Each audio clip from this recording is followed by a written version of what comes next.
बिस्मिल्लाहिर्रहमानिर्रहीम। खातिन हज़रात, मैं हूं अख्तर अब्बास और आप सबको मेरा सलाम पहुँचे। सैफ अली साहब के सवाल से आगाज़ करते हैं। वो कहते हैं कि मैं 40 साल का हूं, पर हाथों की झुर्रियों से लगता है कि 50 से ज़्यादा का हूं। प्लीज़ मेरी मदद कीजिए और इस मसले पे बात कीजिए। बिल्कुल बात करेंगे सैफ साहब। अगर आप बता देते कि किस मुल्क में है, पाकिस्तान में है या पाकिस्तान से बाहर, तो थोड़ा हमको और आसानी हो जाती। लेकिन आपका जवाब देने से पहले 2-3 कमेंट्स ऐसे हैं कि जिस पे मैं तपा बैठा हूँ। मैं चाहता हूँ कि उस पर बात करूँ।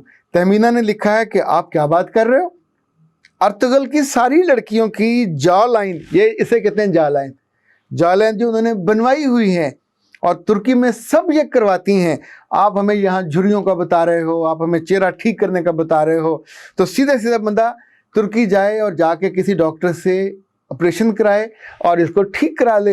यूरोप में बहुत महंगा है, तुर्की में बहुत सस्ता है।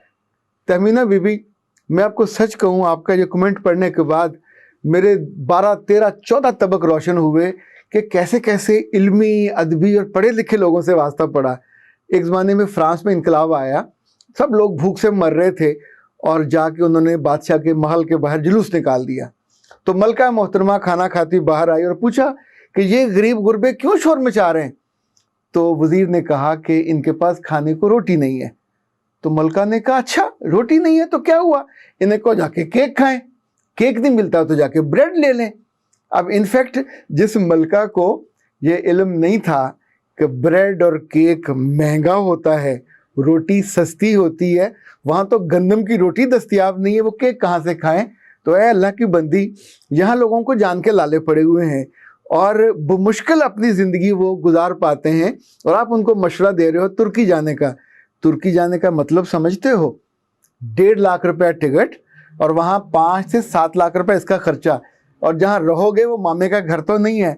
तो 10 लाख का नुस्खा है ये जॉ लाइन बनाने का अगर तुर्की जाते हो, और ये भी किसी सस्ते से डॉक्टर के पास, किसी अच्छे के पास जाओगे। बंदा बात वो करे जो प्रैक्टिकल हो, जिसका कोई इम्पैक्ट भी हो। मशवरे को रद्द करने का तो आपको बहुत शौक है। कुछ 2-3 और भी फनकार ऐसे हैं जिन्होंने हमारे मशवरे को रद्द किया। बेटा जी, बिल्कुल आपका हक है, आपको पसंद नहीं है तो कोई मसला नहीं है। अब एक साहब है, उनका नाम इतना खूबसूरत है, उनका नाम खूबसूरत नहीं है, जिसका ये नाम था वो खूबसूरत था। नाम उनका मोहम्मद है और इन्होंने जो तबसरा फरमाया है वो कहा है, तुम जो कहते हो सब फ्रॉड है, किसी मशवरे पे अमल नहीं करना चाहिए, जाओ जाके प्लास्टर सर्जरी करवाओ। तुम्हारे जो डबल चिन है, नहीं मुझे नहीं कहा, जिन लोगों के हैं कि जिनकी डबल चिन है वो जाके डॉक्टर के पास जाएं और प्लास्टर सर्जरी कराएं, उनका मसला हल हो जाएगा। वैसे तुम भी इतनी अक्लमंद हो, मैं आपका नाम नहीं लेना चाहता, इस नाम की इतनी मोहब्बत है और इज़्ज़त है कि हम तो इस पूरे खित्ते में इस नाम के बाद आँखों को चूमते हैं, अपने होंठों को चूमते हैं जिन्होंने ये नाम सुना होता है। अल्लाह के बंदे, बात करते हुए थोड़ी को अक्लमत को बंदा इस्तेमाल कर ले। हो सकता है बाज़ दफ़ा बंदे ने अक्लमत को किसी कागज़ में, कपड़े में लपेट के ऊपर रखा हुआ हो, जैसे बाद माइयाँ ऐसे दूर फेंक देती होती हैं, तो बाबा जहाँ फेंकी वहाँ से वापस ले लो। तीसरा एक खातून का है, और ख़वातीन की बातें तो मैं वैसे दरगुजर कर देता हूँ, लेकिन ये दरगुजर करने वाली थी नहीं। वो कहती हैं, तुम इतना लंबा क्यों बोलते हो। अब आप सोचिए कि इस अक्लमंद खातून को 10 मिनट का कुल क्लिप होता है और वो क्या चाहती हैं, हम इस क्लिप में से कुछ 2-2.5 मिनट का एक कैप्सूल बनाएं, कोई गोली बनाएं, इंजेक्शन में लगाएं और इनको जाके दे दें कि ये इल्म सारा तुम्हारे पास आ गया। ऐसे थोड़ी होता है। वैसे ये 10 मिनट मेरे हैं, तो जो चीज़ मुझे पसंद होगी मैं वो आपको बताऊंगा। ऐसा थोड़ी होगा कि मैं आपको चाय की पत्ती दे दूं और कहूं कि जाओ जाके पका लो और खा लो। जब तक उसका रंग नहीं निकलेगा, जब तक उसके अंदर मिठास नहीं आएगी, और ये मिठास आपकी ज़िंदगी के तजुर्बे होते हैं। इस सारी बातों में जो आपसे मैं करता हूँ, मुमकिन है 10 किताबों में मिल जाए, मुमकिन है 4 लोग और भी करें, पर जो सिंसेरिटी रब ने मुझको अता की है, जो मुझे मुशाहिदा मिला, जो मैंने तजर्बा किया, जो हज़ारों लोगों से मिलने के बाद कशीद किया, वो कहाँ होगा। वो तो कहूँगा तो बात बनेगी। सो ए गैर प्यारे लोगों, अगर तुमको कभी इस तरह का कोई लंबा लगता है तो उनका भी ख्याल किया करो, जो सिर्फ ये सुनने के लिए बैठे होते हैं और उन्हें नुस्खे नहीं चाहिए होते हैं, वो ज़िंदगी से जुड़ी मिठास चाह रहे होते हैं, वो ज़िंदगी को बेहतर बनाने वाली कोई तरकीब चाह रहे होते हैं। अच्छा जी, अब आते हैं सैफ अली साहब के सवाल की तरफ कि हाथों की झुर्रियाँ अच्छा, हाथों की झुर्रियां दो तीन तरह के लोगों की बनती हैं। एक तो उम्र के एतबार से बनती हैं, दूसरी वो लड़कियां या वो लोग जिनका पानी में ज़्यादा जिनके हाथ रहते हैं उनके साथ होता है, तीसरा इसका ताल्लुक आपके काम से भी है, और चौथा इसका ताल्लुक आपकी लापरवाही से भी है। लाइक इन दिनों सर्दियां हैं, और अगर अल्लाह ने आपको इतनी बुनियादी कॉमन सेंस नहीं दी कि अगर हाथों की खुश्की आपको नज़र आ रही है तो आपको हर सूरत में अपने घर में बादाम, रोगने बादाम रखना चाहिए।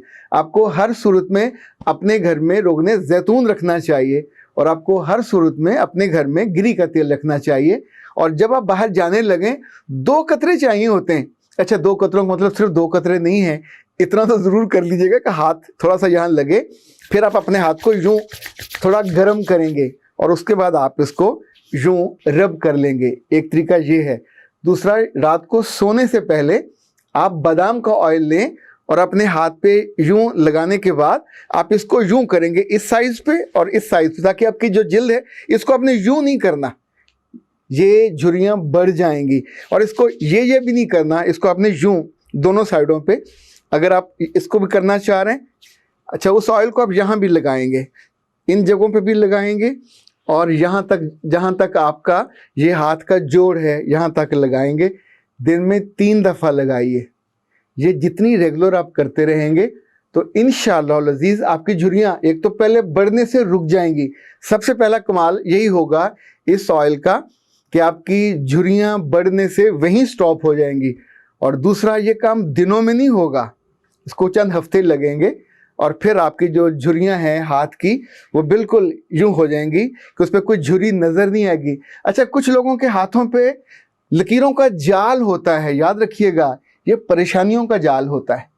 जितने आपका दिल साफ होता है, जितनी ज़िंदगी साफ होती है, उतने आपके हाथ पे, मेरे हाथ पे कुल 3-4 लकीरें हैं। वो जो परेशानी वाली लकीरें हैं, आपकी दुआओं से और मेरे प्यारों की मोहब्बतों से मेरी ज़िंदगी में वो स्ट्रेस, वो टेंशन नहीं है। मैं बहुत सारी चीज़ों को अपने सर पे सवार नहीं करता। जितने मसले मसाइल आते हैं उनको गठरी में बांधता हूँ और जाके अल्लाह ताला के पाँव में फेंक देता हूँ कि सर ये लीजिए, ये संभालिए, और मुझ पे इसका बोझ ना मैं उठा सकता हूँ ना मुझे दीजिए, और मेरा रब मुझे मेरी ज़िंदगी को उनसे बचा लेता है।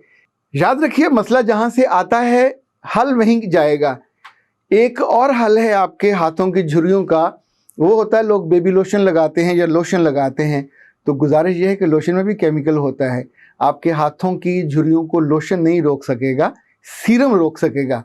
और सीरम का ताल्लुक हमेशा न्यूट्रिशनिस्ट से होता है, चूँकि रब उनको जो अक्ल देता है। मैंने जो सीरम देखे हैं डॉक्टर नौशीन के, आप उनसे अपनी एज के मुताबिक सीरम बनवा सकते हैं। उनका नंबर लीजिए, नंबर मेरा ख्याल स्क्रीन पे आ रहा है, देख लीजिए, 03014585 405। बेहतर यह कि आप उनके क्लिनिक पे जाके मिल लीजिए। वो मेरे भेजे हुए पेशेंट्स का हमेशा बहुत लिहाज करती हैं, 500 तक उनको रायत भी कर देती हैं। इकबाल टाउन में सिकंदर ब्लॉक में उनका क्लिनिक है, गालबन सिटी केयर मेडिकल सेंटर, और मेन जगह पे है। आप वहाँ जाके अपना फिज़िकल मुआयना करवा सकते हैं। और बच्चियाँ अगर उनको ये प्रॉब्लम है, जिस्मानी तौर पे कोई भी प्रॉब्लम, ख़ास तौर पे चेहरे की स्किन से मुतालिक, जहाँ आपको लगता है कि झुर्रियाँ आ रही हैं, चाहे वो हाथों पे हो, चाहे गर्दन पे हो, चाहे चेहरे पे हो। एक खातून ने गर्दन के हवाले से भी पूछा है कि मेरी गर्दन पे 2 मोटी मोटी लाइनें बन गई, इनका मैं क्या करूं?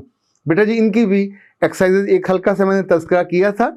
अपने हाथों पे आप रोगने बादाम लगाएंगे और इसको यहाँ से पूरा, अब मुझे इस वक्त कोट से दिक्कत हो रही होगी, ऐसे ही उसका मसाज करेंगे और फिर आप एक्सरसाइज करेंगे दिन में 3 दफ़ा, तकरीबन 5-5 मिनट। अपने सर को अब बिल्कुल हाथ ऐसे इजी छोड़ के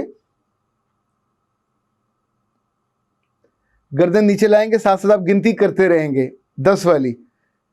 फिर आप इसको पीछे लेके जाएंगे, फिर आप इसको इधर करेंगे, फिर आप इसको इधर करेंगे, फिर नीचे कीजिएगा। ये एक्सरसाइज दिन में कम से कम 5 मिनट, ज़्यादा आप 10 मिनट कर सकते हो, दिन में 3 दफ़ा। ख़ातिन कभी नोट कीजिएगा, जिन ख़वातीन के सजदे लंबे होते हैं और सजदों में वह अपनी गर्दन को सुकेड़ती नहीं है, बल्कि अपने कंधों को और गर्दन के बीच का जो डिस्टेंस है उसको मेंटेन करती हैं, और सजदे के दरमियान उनका जो बोझ है वो उनके माथे पे और धीरे से नाक पे होता है। यानी वो ज़मीन पे सारे बदन का बोझ नहीं डालती, लंबा सजदा करती हैं सुकून के साथ, और अपनी गर्दन को तनाव की हालत में रखती हैं सीधा। उनके भी गर्दन पे ये जो झुर्रियाँ या लाइनें आती हैं ये नहीं बनती। आजमाइश शर्त है, जिन जिन लोगों के सजदे अच्छे हैं और जो लंबे सजदे करती हैं या करते हैं, मैंने उनकी गर्दनों को साफ देखा है, और उन गर्दनों पे मैल वो जो ब्लैक सी आती है वो भी नहीं जमती। इसका भी तरीका यही होता है, जब आप ऑयलिंग करते हो तो साथ ऑयलिंग करने के बाद उसको टॉवल के साथ उसको वहाँ से क्लीन कर लीजिए। सीरम का नाम जो आप अपने हाथों की झुर्रियों के लिए बनाना चाहोगे, डॉक्टर साहब को आप कहिएगा कि स्पेशल हैंड सीरम उनके लिए बना दें, और फिर वो आपकी ज़रूरत के मुताबिक आपको मिल जाएगा, और आप उसे इस्तेमाल करके मेरे लिए फिर ढेर सारी दुआएं कीजिए।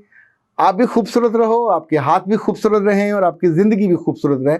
अख्तर अब्बास को इजाज़त दीजिए। अस्सलाम वालेकुम।